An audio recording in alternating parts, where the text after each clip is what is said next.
Hello. What's going on?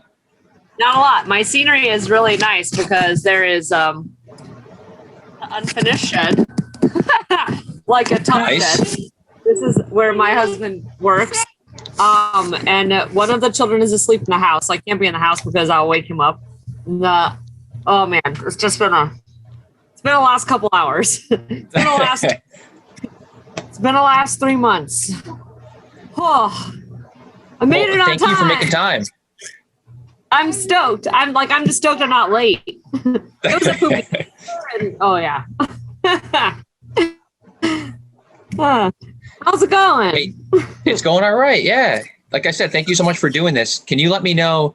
I just got these new headphones, and if I start to yell, then let me know because I can't hear myself. Okay, yeah, you sound great on my end. Let me know if I'm yelling because I'm a teacher, so I yell a lot. I'll let you know. Yeah, awesome. So, yeah, I put this in the message to you, but how this all kind of came to be was one of our athletes at Evoke was at the Leadville, the training camp, and he had a great time. He came back and he was talking to Brendan, who's one of the coaches at Evoke. And he mentioned you specifically by name as being like the best part of the whole trip. What? No. Yeah, he did. He did. The scenery was number one. So he was talking about you, and I was talking to Brendan, and we're like, oh, we should totally reach out to her because we're trying to do more like mountain bike, gravel stuff. And I was like, this would be perfect. That's so rad. That's so rad. Oh, I'm glad I made someone's day. Yeah, for sure. My whole heart. So getting other people stoked about it is pretty special. How long have you been involved? I know you've raced Leadville like a bunch, but how long have you been doing like the training? So I've actually only raced Leadville twice, and I've only trained and raced for ultra endurance mountain bike races for about 2 years. Before that, I was racing Olympic distance like XCO World Cup cross country mountain bike, which is much, much shorter, like an hour and a half total races. So I had a bunch of fitness from that. And then when I started doing the ultra distance stuff, I just kind of went all in and left all the short stuff behind and did 2 years of 100-mile races in 2017 and 2018. For sure. I'm sorry, that was a confusing question. I have like all your pallbearers. I guess what I meant was like your training at the Leadville, like for like the training, like what you did this year when the Evoke athlete was there. Oh, wait. Like how long do I train for the event? No, I meant like, this is super confusing. When you did like that, whatever they call it, the training camp, how many years have you done that? Like been like a coach at that event? Camp guide? Only this is my first year. Oh, okay, sweet. I was supposed to do it last year, but pandemic, obviously. And then before that, I wasn't cool enough to be a guy. I don't think that's true. Well, I had to prove myself, by winning twice. But no, like, okay, go. Nice. Legit. Maybe we'll have her come. So you talked about like a bunch of your pallbearers, which are like amazing. But I wanted to kind of jump right into, well, I guess before we get into this, I want to do like the general question. Who is Larissa Connors? Oh, geez. I don't know. I can't answer that question right now because it's so confusing. I don't even know who I am. Do we ever know who we are right now? Okay, so actually this is recording, but I don't know. Are you just going to go with it? Like, this is it. Everything I say is going to go on your podcast. Like no editing. Well, we can edit a little bit if you want me to edit anything. Okay, well, you don't need to edit it, but to be like completely honest, I was planning on racing Leadville this year. I registered. I signed up for a steamboat the next day. I was so stoked about last year. I was so stoked about coming back after having a baby, and I did all this training. I was super fit, and then everything got canceled. And so that was going to be my final year, and then COVID canceled everything. So I was thinking that I would have my final year this year since I didn't get to have it in 2020. of bike racing because now parenting is taking over more and more of my time. But in May, we got a foster baby and my training fell off a cliff. Like I went from riding 20 to 30 hours a week to 0. And now I run because you can do that when kids are still sleeping at 5:30 in the morning, and you can do it for an hour and you can feel like you got a workout in. But I probably am not going to make it to the start line at Leadville. And if I do, I'm going to be riding to just complete the course and cheer for people and have a good time, not to compete and win, which has been an interesting process. Like I'm so excited about growing our family. I'm excited about having 2 toddlers and doing all the kid things like going to the park and riding with a bike trailer and all that. But it was a little hard for me to grieve losing that last year. I thought I was going to get racing my bike and kind of saying goodbye to the old me and fully accepting my new life, like what that looks like with 2 toddlers. Especially because foster kids take a lot more time than regular kids because there's a lot of appointments and visits and stuff like that. So it's not the same. Well, first of all, congrats. That's amazing. It's kind of crazy. It's something I've always wanted. And like, I don't know, it just always seemed like off in the future. And now it's here. And it's just so weird to like, I don't know, like realize that everything I've ever wanted, like I have it now. And that's the same with Leadville. Like it was just something that was always in the future for me. Like, oh, I'll do Leadville when I'm older. So when I won it the first time, I was like, holy heck, like I'm old. That's not true at all. Well, kind of. You get better at ultra distance bike races like Leadville with age. So I listened to an interview where you were talking about that and you were like gaining more life experience. So you're like, oh, this isn't so bad. And like, do you think is that like really how you feel? Oh, for sure. Like the way that your brain when you're in your early 20s like wraps itself around adversity is so different than the way you process adversity in your early 30s. I mean, not everyone faces a lot of like tough times in their life, but when I was in my early 20s, every bad thing that happened felt like the end of the world. Maybe I'm just dramatic, but now that I've lived through a lot of stuff, like when stuff goes wrong, I'm not like the most gracious human being on the planet, but like when stuff goes wrong, I kind of have this like, it'll be okay. Like, you know, worse stuff has happened. And then same with when you're like out on a really, really long race like Leadville, you're like, this is only going to be 8 hours of my day. Like compared to everything I've lived through, I can survive 8 hours of the suffering, which is actually just beautiful. Well, so that's also, I wanted to touch on like when you're saying like you were going to have that last season and like if things didn't work out, like, you know, craziness happened, the pandemic. Do you now like with taking like coming to terms like with your mindset of like how are you grasping that like not riding as much? Like has that been a struggle? It honestly was a way more of a struggle than I expected it to be in the very beginning, because it's hard to have lots of things that you want in life and to understand where they fit in. And a lot of female athletes can relate to like not knowing when the right time is to have kids, not knowing if you should retire after you have kids. Do I still want to race after I have kids? How much sacrifice am I asking of my partner? And is it appropriate? And so like I always wanted this thing, but I still needed to give myself the space to grieve not being a bike racer anymore. And so like just taking the time and like just feeling the feelings really helped. But yeah, the process just, I don't know. Everything was so sudden and we were so busy for the first couple of weeks that we had the new baby because like I said, foster kids take a lot of time. So I was so immersed in it. I didn't have the chance to go still ride my bike a couple times a week. It was like, you have no time now. So it kind of just like yanked me out of that world and like put me in this new parent of 2 kids kind of mode. And that was really good for me. And then I started running and I got injured. And then I started running again. I got injured and then I started running again. And now I'm like a trail runner. Do you think there's a future in competitive running for you?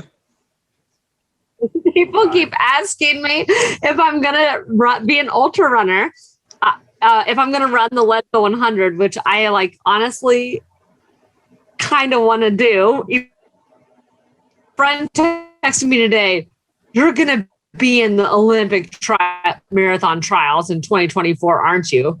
I was like, no, I'm not. I don't think I'm fast. I just enjoy it and then get injured a lot. Did you do any running? So like when you were doing like cross country and then even like and then I know you went into ultra endurance and stuff. Were you doing any running at during those stages? I did a little bit every fall because I'm always worried about my bone density. And as a cyclist, like you don't have a lot of impact. And so, and it's also like just fun to mix it up and do something different that's not just riding your bike all the time. So every fall I would do a little bit, like a month or two of running a couple times a week. And I actually started when I was in high school as a runner and old before I got a road bike and then like wanted to be a runner, but couldn't stop riding the bike. So. Yeah, I think initially, did you start off in triathlon or you were going to do triathlon? Is that? I did a lot of collegiate triathlon, and that's where at my best friend's graduation party, I met my now husband, and he basically said, "I'm taking you to the dark side. You're going to be on the cycling team now. You're not going to be mediocre at 3 sports. You're going to be good at." Because I don't actually believe that that's true about triathletes, but for me, like I was a mediocre swimmer and a mediocre runner, and I couldn't stop riding my bike. So it was a pretty great transition. And so I loved triathlon. That's such a cool accomplishment to finish one of those races. But I do a lot better focusing on just one discipline. For sure. That's awesome. I will. So I know like what you're into some new stuff now, and like you've had some life transitions, obviously. But I do want to pick your brain about like some of your previous training. And I guess keeping on the theme of running, awesome. Did you find that the running was like super beneficial for like when you were racing cross country? I don't know if it was beneficial. I didn't really continue the running into when my training block started. So I would take the month of September, if there were no races, more or less off, just ride my bike when I felt like it for fun. And that's when I would do a lot of running. And then I'd keep running a little bit in October. But my coach would start like the structured training would start like around mid-October. November is a lot of base training. So not really a lot of intensity or intervals. And then we would pick up all of that in December and January. And he didn't want me doing a lot of extra stuff because I worked the whole time I was racing professionally. Not the whole time, most of the time. So you have to really like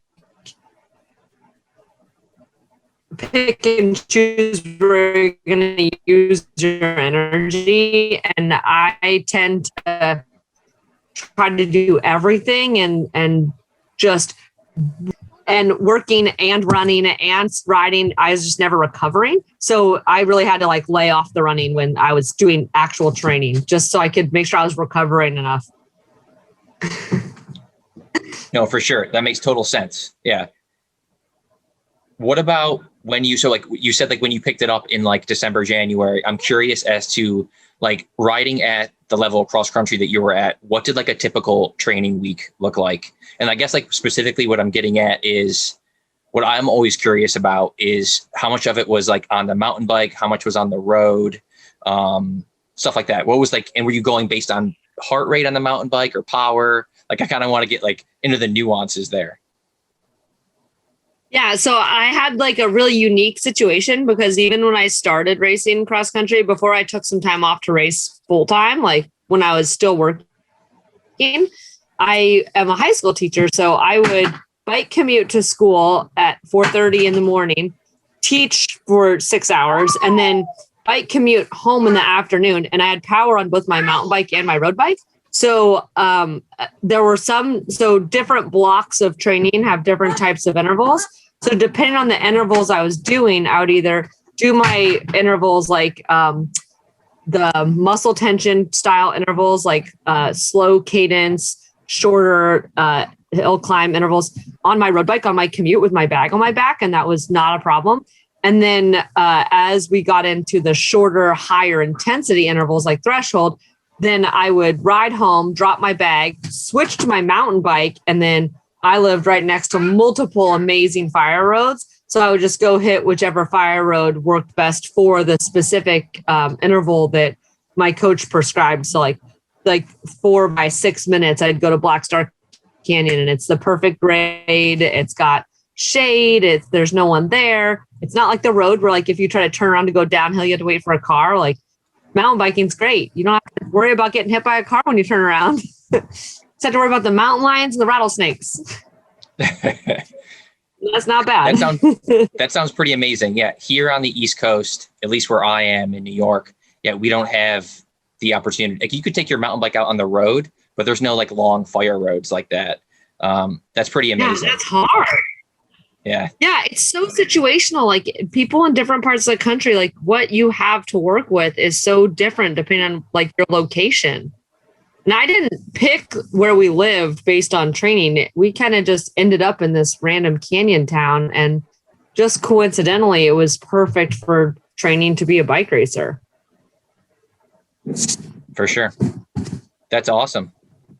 Now, what about in those specific intervals? Did you have, I have so many training questions. Did you have, this is like pretty general and pretty like vanilla, but what's like your favorite and what was your least favorite interval that you were doing? Oh man. It really, so I like all of them. I have a love-hate relationship with all of them. Like, if I see my training plan ahead of time, like, obviously I'm like, oh, that sounds terrible. I can't do that. But the sweet spot, like, my coach calls them steady state. That's obviously everyone's favorite because it's your sweet spot and you're always successful when you're doing those, almost always.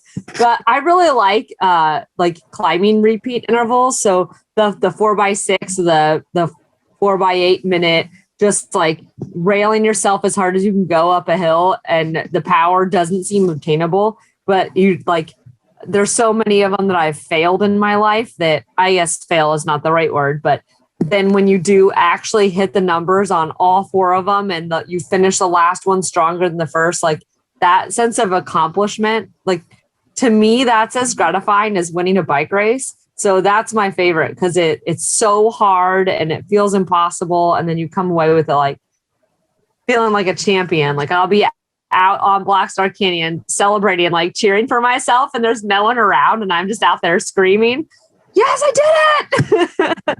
Especially after a day of work and commute. You're like, how did I do that? And I know that I can totally relate to, I think everyone can relate to that feeling. It's like, I think you're like VO2 max intervals. It's like completing those is like, yeah, it's like an amazing feeling. Yeah. VO2 max. Those are the ones that are like the hardest.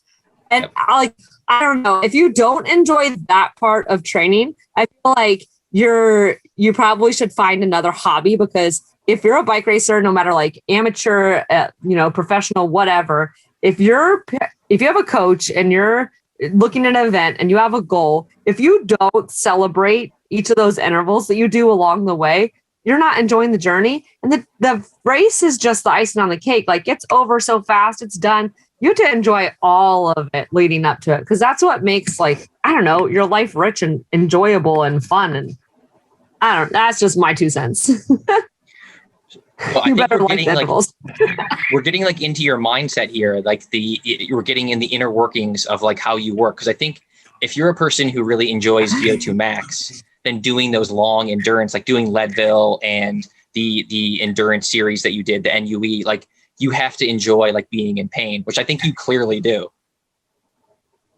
A little bit, maybe too much. A little too much. So I think it's a physiology thing. Yeah, sorry. Least favorite? Oh yeah, I guess least favorite. Well, what's the least favorite? Over unders. Those things are the freaking worst.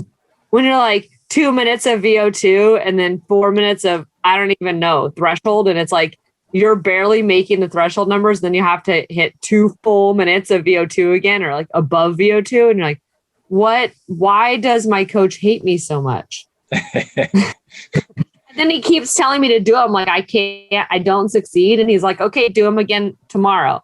And then like next week. And I'm like, when is this block going to end? Like, when can I move on to something different? These are so terrible. Yeah, I feel like that over-under block usually does go on for longer than people want it to. Ever. But so what about with like those workouts, like say VO2 max and over-unders, was either of those when you would complete them be like, okay, hey, I'm definitely race ready? It seems like you're kind of leaning towards the VO2 max. Well, I mean, I never really considered if I was race ready because like my season for cross country and for Leadville, like the ultra endurance stuff, stretched such a large portion of the year that like you go into the first block of races for cross country in like March and nobody,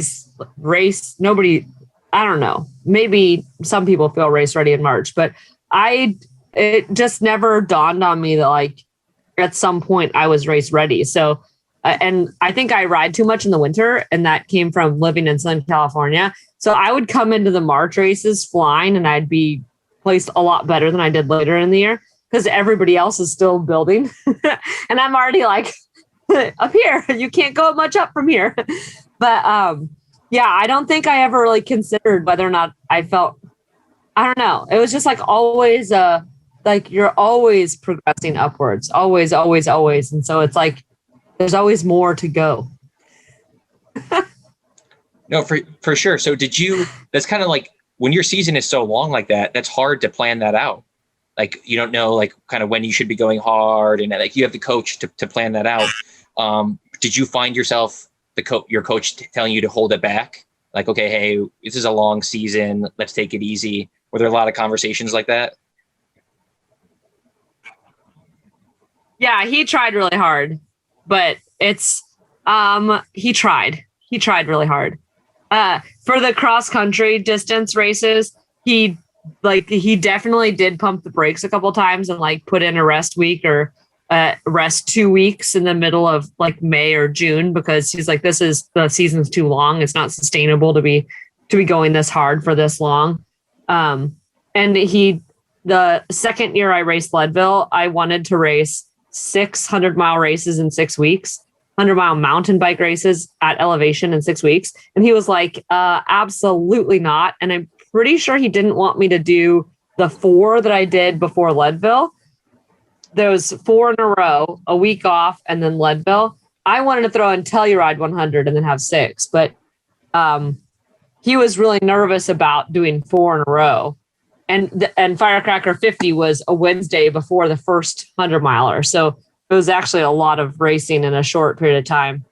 But he was really good at being really calm about things and making decisions based on data. So if I say, I'm going to do these races and I go out and he's like nervous about it, he wouldn't communicate that feeling to me. He would just analyze the data and then adjust my training plan as he saw heart rate, power numbers doing certain things. And then make sure that if it was a problem, we correct it before it's too late for the big goal, which was always Leadville. And apparently the first year at Leadville, I did too many races that summer too. And he said he was very nervous about it all summer. Well, correct me if I'm wrong here, but I think that those 4 or 5 you did, I think you won them all, right? I think I've won every 100-mile mountain bike race I've done. So that's got to be an interesting conversation after the fact. Yeah, small fields. Okay, yeah. Well, and now I'm pissed because I wanted to do 5. I want to do 6 in 6 weeks. Like, how cool would that be to race 600 miles in 6 weeks? I mean, I'm no Lael Wilcox, but it just seems like a kind of a cool achievement. That's like Netflix documentary stuff. And then I ended up with Rhabdo and had a baby. Yeah, perfect. Well, we missed. So I want to ask you. I want to ask you about that. That was like, I want to like talk about like your mindset, and like we talked about that a little bit earlier. But when that happened, well, first of all, I tried to look it up. rhabdomyolysis. I'm saying it wrong, but can you explain like a little bit of like what that is? It. Yeah. So I'm pretty sure there's a genetic component to it that like some people's body doesn't build up lactic acid or flush out the lactic acid the same way everyone else's does. So when I go hard, like I still get muscle soreness and I still get cramps and I still have a wall I hit when I go hard and I still have sore legs after a hard race. But I think there is some kind of a genetic component that means that my body doesn't process lactic acid like other people's. So when I was racing Laruda, I think the whole summer of all those 5 races, those 500 milers, plus then I only took like a day off and then I went and did another NUE. So I was racing all the way through November 1st, which was when Laruda started. And then when Laruda, the first day is, I don't know how long, 60 miles or 50 miles, but it's really hard. And there's a lot of running through the jungle. And I just went way, way, way, way too hard. And it was hot and humid. And I thought I was eating and drinking, but I guess maybe I wasn't. So I got heat stroke and then my body started metabolizing muscle. And the classic symptom is that your pee looks like Coca-Cola, which it did. And the next day I got on my bike and tried to race the second stage because everyone told me that I was fine. And that I like, oh, you're just sore because day 1 is hard. So, and then I ended up having to drop out and going to the hospital because I couldn't stand over my bike with my knees bent. I either had to have my legs fully locked out, knees locked, or sitting on the saddle. And the stage was up a volcano and then down the volcano. You can't go down 20 miles without bending your knees. This doesn't work. You're going to crash. So I made it up the volcano, but I did not make it down. Oh my what a gosh. waste.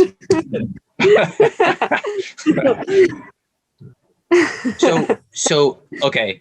I kind of want to go into how do you get down from the top of the volcano, but let's just say you get down from the volcano. Okay. Obviously you did. So I got a ride. Then you got a ride. Okay, cool. So then I found people who spoke English. It was like a miracle. And they happened to know my friend in Colorado. She actually lives in Leadville. Isn't that such a weird coincidence? Yeah. And she's a doctor. And she was like, holy shit, Larissa, you need to go to the hospital this instant. And I was like, but what if I get back on my bike and keep going? She's like, no, you're going to die. Yeah. You are a crazy person, but I think that's what you need to do these events. It sounds like be missing some brain cells. Yeah. So what was the recovery like for that? And like, how did you, I'm guessing that's like, how do you handle that? Like, you're like a super positive person. Like, did that get you down? Like what happened there? Oh yeah. So I didn't really understand the whole, how dangerous it is until about a month later after I'd gone through a lot of the recovery and had done a lot of my own research and started to understand my CK numbers, like the protein in my liver and kidneys and liver. Yeah.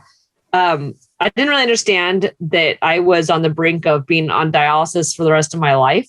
Like I didn't know how bad it was. And so when I initially got back and my muscles, I felt like someone was stabbing me with a knife all the time in my quads and my calves. And so like the first couple weeks were not hard because, you have a diagnosis, what's wrong, 6 to 8 weeks, you'll feel better, whatever.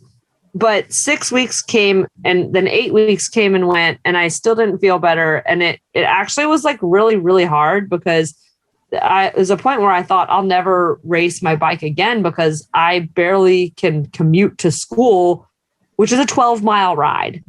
And I've always bike commuted for the last 11 years I've been working full time. So it was really hard to deal with that. And I probably had a little bit of depression. Like you can only be a super positive person for so long. But when things are like not really explained, like when you don't really understand why, because I thought by 8 weeks I'll be normal and I wasn't. And then 2 months later, 2.5 months later, I still wasn't feeling great, still had no motivation, still wasn't training, still wasn't riding my bike very far. And I went for a mountain bike ride with a friend and I said, it's really weird, but I just don't like coffee anymore. And the friend was like, are you a freaking idiot? You need to take a pregnancy test. And I did. And it's because I was pregnant. So I don't know when the recovery from rhabdo stopped and the making another human symptoms started, but like somewhere in there, that's why I wasn't feeling better. And so that was like a huge sigh of relief that, oh, praise the universe. I might race my bike again, but I'm making a baby.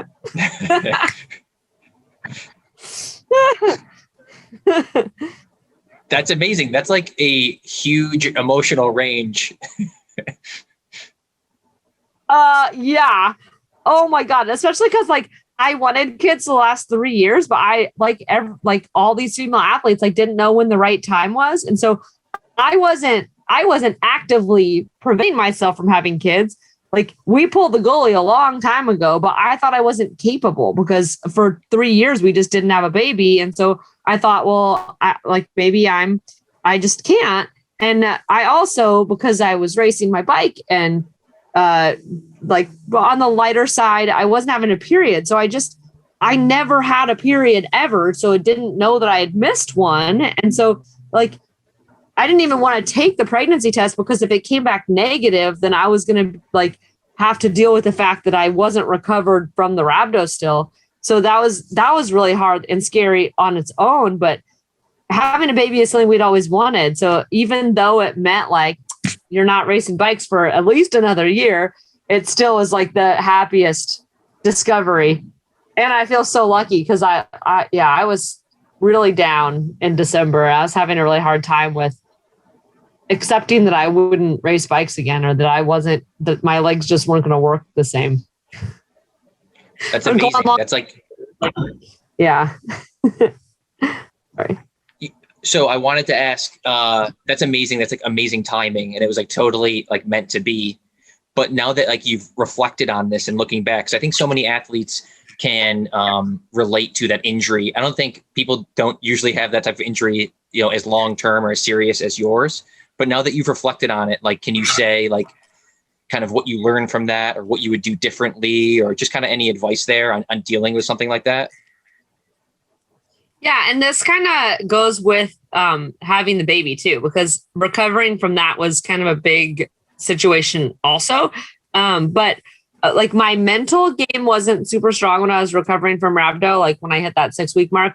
But I feel like what I've learned in my past, like all the bike racing I've done, is that you like really need to respect your body. And so when I was going through the process of recovering from rhabdo and the birth of Addie, I didn't look at power at all or heart rate. I didn't look at numbers for a long time. And I also like very much, I still had a coach and he still was involved, but I only rode when I felt like it. So I shut everything else out and listened to my body.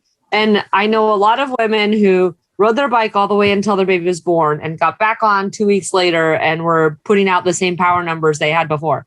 But everybody is different. And so respecting your own body and your own mind is really important, because my mind wasn't in it when I was 6 months pregnant, I crashed pretty bad and had a gnarly concussion. And I was like, you can't keep riding your bike because you're going to hurt the baby if you keep riding your bike. So everybody's different, but you have to follow your own path, because if you try to push yourself to get back in 6 weeks like somebody else or whatever, it's just going to be frustrating and disappointing, and you're not going to enjoy the process. And those 6 weeks are going to go by so fast. Like the whole year of being pregnant, I don't even remember it. Was I even pregnant? Wait, we have...